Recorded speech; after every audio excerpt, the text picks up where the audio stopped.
Ahora vamos a hablar de educación superior y de periodismo. Ambas cuestiones se dan la mano con nuestro invitado de hoy, que es el nuevo decano de la Facultad de Periodismo de la Universidad de Salamanca, de la Facultad de Comunicación. Nuevo decano, que es Fernando Martínez Balvey. Fernando, ¿qué tal? Buenas noches. ¿Qué tal? Buenas noches, ¿cómo estáis? Gracias por venir al programa. Es un viejo conocido, Fernando, porque hemos coincidido. Él tiene esa doble vertiente, la vertiente docente, que es muy importante en su vida, y desde muy joven, pero nunca has abandonado, Fernando, y te voy a tutear porque somos colegas de hace mucho tiempo, nunca has abandonado esa vertiente del periodismo de la calle, ¿no? Para explicar, primero hay que vivir desde dentro, ¿no? Sí, bueno, cuando era joven y dije, ¿qué voy a estudiar? ¿Qué voy a hacer en mi vida? Pues me atrajo el periodismo y luego cuando estaba estudiando, pues dije, bueno, pues también me gustaría enseñarlo, pero claro, tienes que estar un poco conociendo la calle, conociendo pues lo que se hace, y en Salamanca, bueno, pues he tenido, y en otros sitios, la oportunidad de colaborar con muchos medios, y bueno, pues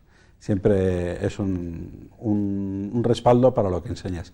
Y los alumnos lo ven con muy buenos ojos, además, porque dice, bueno, no habla de algo teórico, sino también pues puedes poner ejemplos prácticos, realidad muy cercana, y eso pues siempre es muy positivo.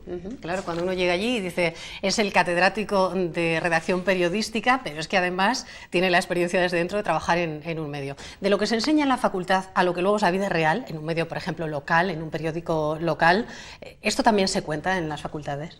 Bueno, procuramos explicar toda la realidad. Evidentemente hay cuestiones que no se pueden explicar o que no se aprenden en el aula, porque es imposible. Tú sabes como periodista también que puedes estar haciendo una noticia para un periódico y pensar que te va a ocupar media página, porque en la otra media página hay una publicidad, pero a última hora llaman y dicen, oye, que no va esa publicidad, tienes que extender la noticia, alargarla más o buscar otra noticia para rellenarlo. Eso lo cuentas en clase, pero uno realmente solo lo aprende cuando ya le ocurre en una redacción y le pasa el problema, ¿no? Entonces ahí sí que dice, ahí va, me lo dijeron en clase, es verdad, me ha pasado, o viceversa, ¿no? Pues voy a hacer una noticia, va a ocupar 3/4 de página, pero resulta que te dicen, no, recórtala a media página porque va a entrar esta publicidad. Entonces tienes que amoldarte un poco al espacio, o porque ha ocurrido otra noticia más importante que la que tú tenías. Y tienes que dar las dos, y tienes que hacerlo con mucha más prisa. Bueno, entonces la facultad buscamos que haya unas condiciones de trabajo que son evidentemente muy ideales, muy cómodas, pues no va a estar el teléfono todo el rato sonando, no va a haber esa incomodidad o esa presión de un cierre. Pero bueno, también es el momento de aprender a hacerlo con calma, luego ya vendrá pues la vida para momento de las prisas, ¿no? Bueno, Fernando accede al decanato de esta Facultad de Comunicación de la Universidad Pontificia después de haber tenido también una experiencia en gestión, porque ya fuiste vicedecano durante algunos años, pero llegas en un momento muy duro para las universidades, con recortes, con menos dinero, hacer más con menos, ¿no? Y bueno, eres muy consciente de lo que te enfrentas. Sí, pero bueno, sobre todo los recortes le vienen más a las universidades públicas.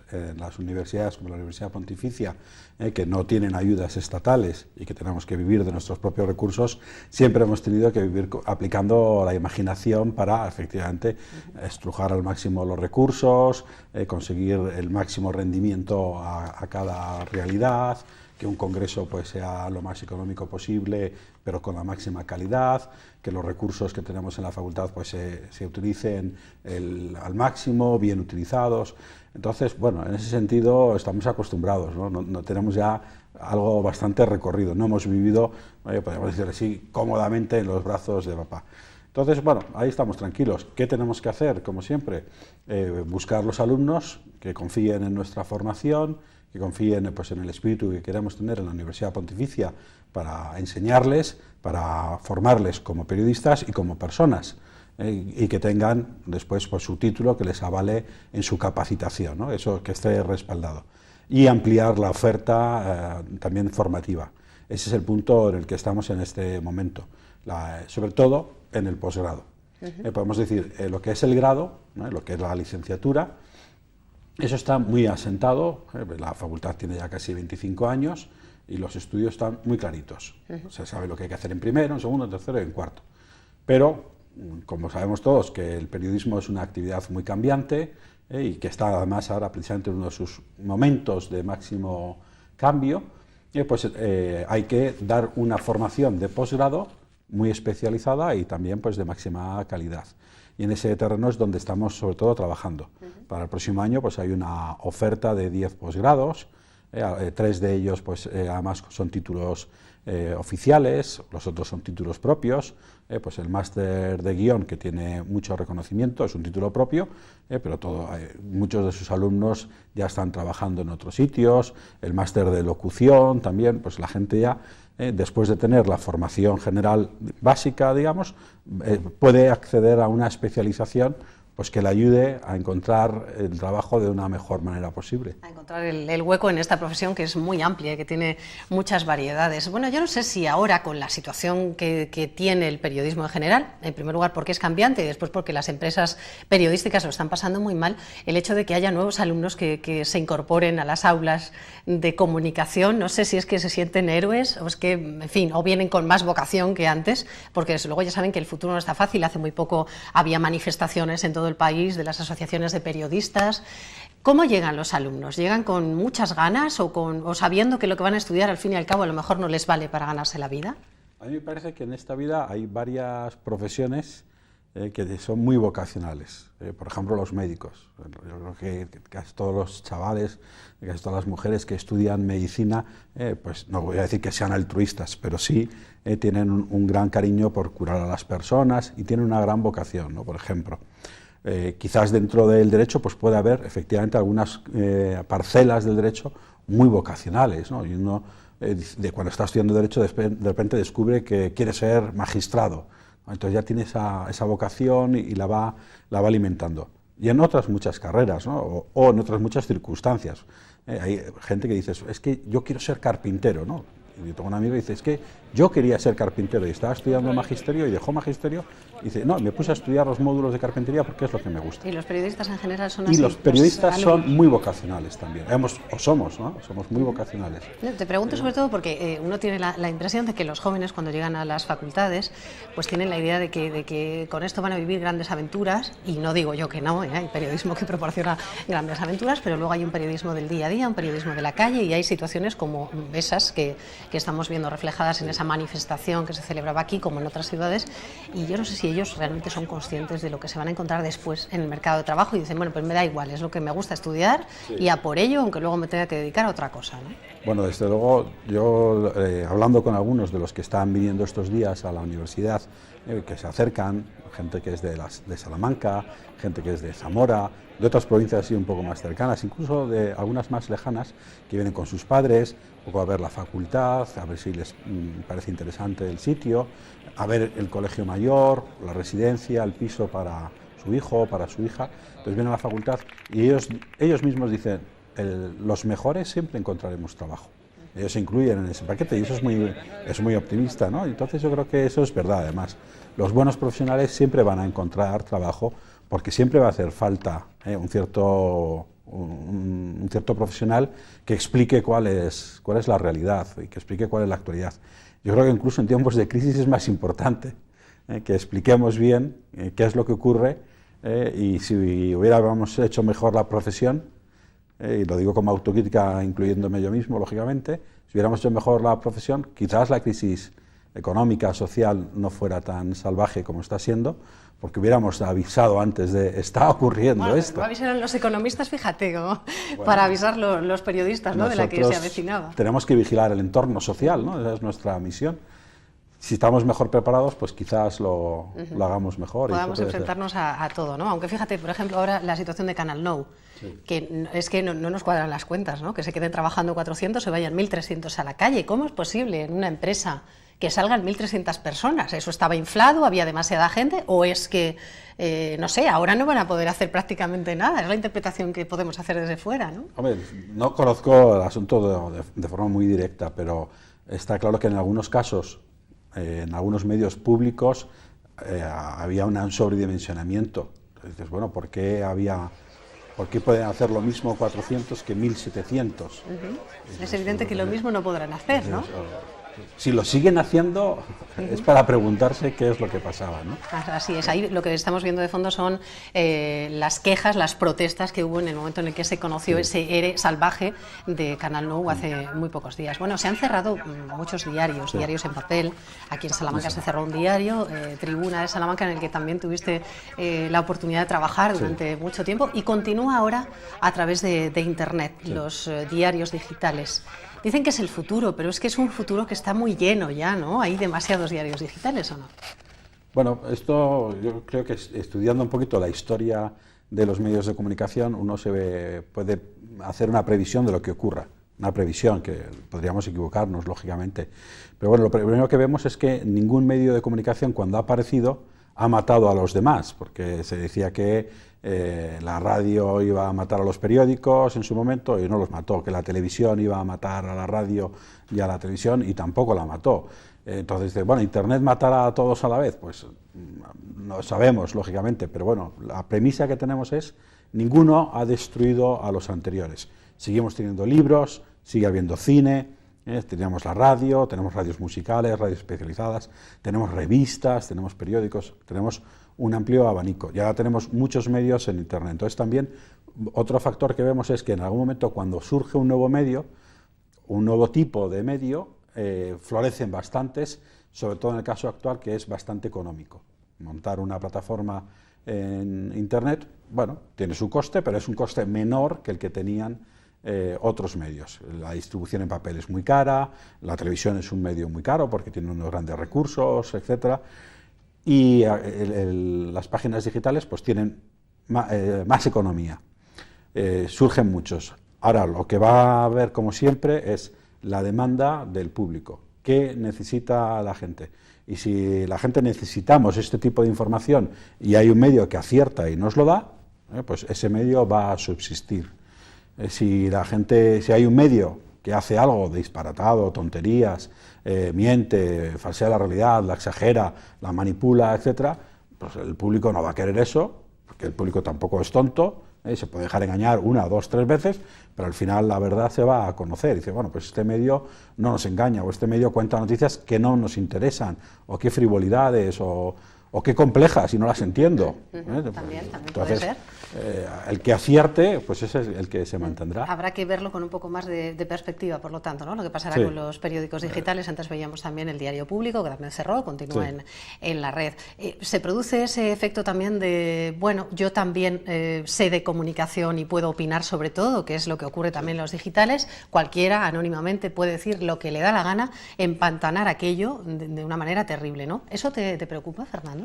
Bueno, me preocupa porque a veces tenemos el caso de los digitales, algunos ya serios, como por ejemplo El País, ABC, se puede opinar dentro de la noticia, abajo de la noticia encontramos un espacio para que nosotros hagamos un comentario, pero hay que registrarse. ¿Usted quiere decir algo? Muy bien, usted dé la cara. Usted puede decir algo de la cara.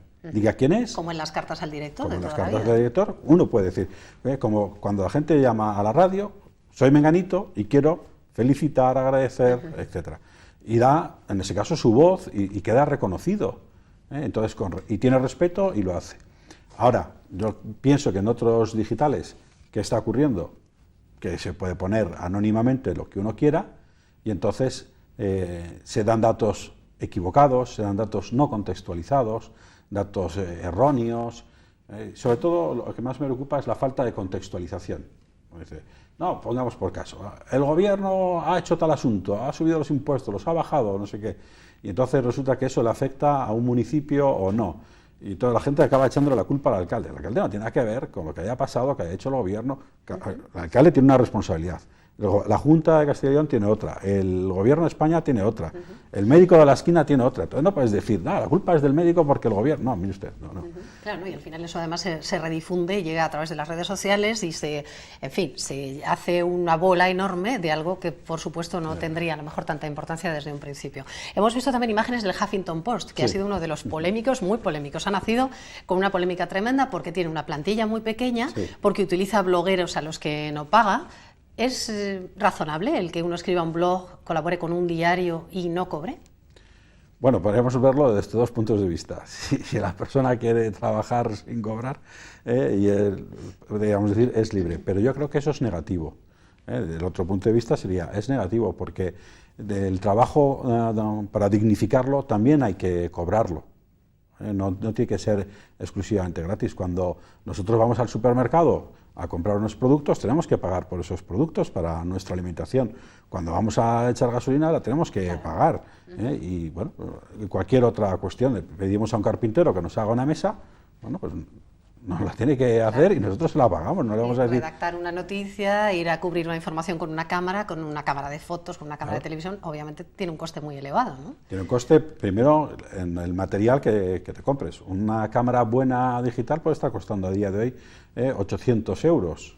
¿De acuerdo? Un ordenador está más baratito, pero bueno, si ya solo tienes una pequeña infraestructura inicial, más el coste de la conexión a Internet, etcétera, podríamos estar hablando que una persona puede estar invirtiendo cerca de 3.000 euros para ser periodista. Muy bien, pero oiga, por favor, solo esto en material. Luego tengo que comer y tengo que vivir. Yo creo que eso también hay que hacerlo. Y no se puede trabajar gratis, evidentemente, ni se puede ser un hombre orquesta, que esa es otra de las críticas de las asociaciones de periodistas, ¿no? Hombre o mujer orquesta, que cada vez vamos más a eso, a hacer una noticia que valga para todo, para tele, para radio, para internet. Antes hablábamos de la especialización, pero parece que por otro lado la sociedad nos pide lo contrario, ¿no? Que sepamos hacer de todo, aunque sea por encima. ¿No hay esa tendencia? Bueno, tiene que haber como dos tipos de periodistas en esta vida. Tiene que haber una serie de periodistas que sepan efectivamente trabajar con la información generalista y por lo tanto lo que sería lo básico, una noticia, una entrevista, etcétera, lo pueden hacer normal para cualquier medio, conociendo las limitaciones y las potencialidades, los lenguajes de cada uno de los medios. La televisión tiene una forma de hacerse, la prensa tiene otra forma de hacerse. Nosotros en la facultad, pues al alumno le enseñamos cómo se hace esto para la radio, pues así. ¿Cómo se hace para la prensa? Así. ¿Cómo se hace para la tele? Así.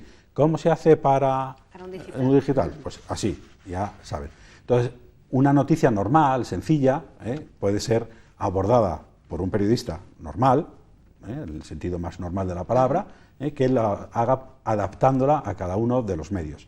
Evidentemente, no le va a llevar, si dijéramos tarda 5 minutos en hacerlo para la prensa, no le va a llevar 20 minutos, que sería por 4, 5 por 4, 20 minutos para todo. Le va a llevar un poquito menos la adaptación, pero tampoco le va a llevar 6 minutos. No, ya, con que hagas un pequeño cambio, no, hay que hacer los cambios adecuados. Quizá pues te llevaría 12 minutos. Bueno, pues ya tenemos que entender que ese tiempo y esos recursos hay que emplearlos. Y luego, por otro lado, existe un periodista, o tiene que existir un periodista especializado, que conozca a fondo una materia. Entonces, hablábamos antes de los economistas, que no nos han alertado a la crisis. Bueno, pero puede haber periodistas especializados en economía, que alerten de las crisis o avisen de las posibles oportunidades de negocio que puedan existir, de por dónde deberían importar o exportar los empresarios de Castilla y León, etc. O un periodista especializado en deporte y que sepa nombrar las distintas reglas de los deportes, que sepa la historia de ese deporte, que sepa cuáles son los deportistas vigentes, que entienda todas las cadenas. A mí, por ejemplo, hay una cosa que me sorprende mucho, que hay periodistas ahora mismo en televisión retransmitiendo un encuentro de fútbol y dicen, bueno, en el tiempo de descuento. No, tiempo de descuento, eso es una expresión totalmente errónea y mal empleada. Es un tiempo añadido, además, o sea, el partido dura 90 minutos y el árbitro ha decidido dar 3 minutos más porque ha habido un parón por una falta, por una lesión, es tiempo añadido. Entonces dicen, tiempo de descuento. No, mire usted, lo está haciendo mal. ¿Usted sabrá mucho de fútbol? No lo creo, porque una cosa tan básica la está diciendo mal. Poco de fútbol y a lo mejor poco también de nuestra lengua, ¿no? A la que quiero ir ahora, pero como me has mencionado a los periodistas deportivos, te quiero hacer una pregunta en relación con Sara Carbonero. ¿Es machismo lo que está pasando con Sara Carbonero o es que lo ha hecho rematadamente mal? ¿Qué opinas? Así como experto, periodista y profesor. Bueno, yo he estado escuchando los partidos de la selección española de fútbol, evidentemente, alegrándonos con todos pues, de las victorias de nuestros conciudadanos, y he oído efectivamente las retransmisiones. Y a veces te quedabas un poco sorprendido de que alguna cosa pues, no salía demasiado bien. Y dices, bueno, pues esta persona ya tiene una experiencia que pienso que debería que debería haberla aprovechado mucho más, una experiencia profesional, y te quedas un poco sorprendido, ¿no? Yo alguna vez pues lo comentaba en casa con otras personas que estaba viendo, digo, pero esto es un poco erróneo, ¿no?, lo que estaba haciendo. Y por otro lado, si hubieran querido ser más machistas todavía, yo le habría sacado más rendimiento, de haberla explotado más. Pero bueno, entonces yo no me atrevería a juzgar muy bien lo que ha pasado, pero dices, bueno, ella podría haberlo hecho mucho mejor, seguro, por un lado, y por otro lado, pues si hubieran querido explotarla machistamente, podrían haberlo... Me parece que lo podrían haberlo hecho más, a las ¿no? críticas, no sé si hubieran sido tan feroces de no haber sido una mujer, o verdaderamente es que hay que ser feroz con quien no lo hace bien. Por eso Bueno, yo creo que en este caso se mezcla un poco el morbo de que pues es la novia de Iker Casillas, no sé qué... Claro, es la novia de Iker y es una señora guapísima, entonces, bueno, pues tiene esa doble cuestión, ¿no? Vamos al lenguaje, porque antes has mencionado el tiempo de descuento. ¿Llegan tan mal preparados los estudiantes de la ESO y de bachillerato a la universidad, como nos dicen en general los profesores? Porque eres catedrático, recordemos, de redacción periodística, te encuentras con muchas barbaridades en lo sintáctico, en lo gramatical, en las faltas de ortografía. Bueno, esto es como todo en la vida, que hay un grupo muy pequeño de alumnos que son un desastre, un grupo pequeño también de alumnos que son muy brillantes, y como siempre, se llama campana de Gauss, la parte del medio, que es la gente normal, ¿de acuerdo? Que puede un día, pues como todos, cometer un error, equivocarse. Y por otro lado uno dice, es lógico, es decir, si han ido a estudiar a la universidad, pues puedes equivocarte, has venido a aprender, a mejorar, ¿de acuerdo? Y eso es el planteamiento que tiene que tener el profesor, no ir a perseguir a quien lo hace mal, sino perseguir para que lo hagas mejor. Ese es el trabajo que tenemos que hacer como docentes, porque yo me imagino que el que va a estudiar medicina, pues muy bien, igual no se sabe el primer día los 200 y pico huesos que tenemos, pero bueno, ya se lo aprenderá el profesor de anatomía, pues le dirá, hay estos huesos y tal. Lo mismo nos ocurre a nosotros, tenemos que enseñarles a mejorar lo que tienen. Y yo pienso que llegan bastante bien, o sea, que le digo que la normalidad pues es aceptable. ¿Qué nos gustaría más? ¿Dónde podemos decir que cojean un poco más? Quizás en tener un bagaje de lecturas. Es decir, bueno, pues habéis leído esta novela, habéis leído este libro, habéis leído esta poesía, esta obra de teatro, este ensayo. Y hay veces que dices cuestiones como muy básicas, o que para nosotros nos parecieron muy básicas, porque las vimos en el bachillerato, dices, pues no las han visto. Dices, bueno, pues qué cosas, ¿no? Dices, si yo leí en el bachillerato pues determinado filósofo, pues Platón o cual, y hoy en día pues no lo han leído. Dices, ¿por qué? Tampoco es culpa de ellos, es decir, que... Sí, que viene de la formación que se les ha dado. Si no les han dicho, tienes que leerlo, ¿de acuerdo? Pues no lo han leído, ¿no? Bueno, pues Fernando Martínez Balvey, les voy a recordar, es el nuevo decano de la Facultad de Comunicación de la Universidad Pontificia. Hoy ha venido a hablarnos, bueno, de periodismo un poco en general y de la formación de los nuevos comunicadores. Te agradezco mucho, Fernando, que hayas venido. Deseo que tengas mucha suerte como decano de la facultad y en la enseñanza de estos futuros comunicadores, porque nos hace mucha falta gente que sepa cómo comunicar y cómo llegar a los espectadores y traernos la verdad. Y por supuesto, también te deseo suerte en tus tareas de colaboración con los medios, que sabemos que continuarás con ellas. Gracias por haber venido, Fernando. Bueno, muchas gracias a ti y a la audiencia por este rato tan